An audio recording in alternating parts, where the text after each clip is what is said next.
When temperatures soar, the office can quickly become uncomfortable, exhausting, and in some cases unproductive.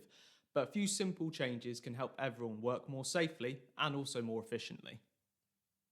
First up, start with the windows. In the morning, make sure they're open to allow in as much cool air as possible.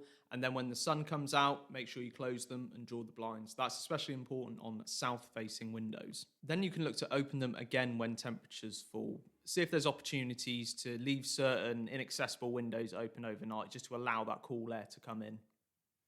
Next up, reduce the heat that's being generated indoors. You can do this through switching off unnecessary appliances like monitors or printers. And it's also worth noting that in a lot of instances, older lights actually generate a lot more heat than modern LED alternatives. So, as part of the long term plan, potentially worth replacing those.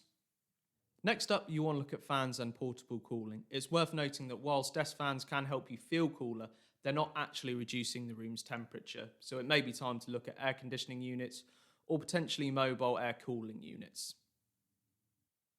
Next up, you want to look at the warning signs that you could be overheating. This could include symptoms like headaches, dizziness, nausea.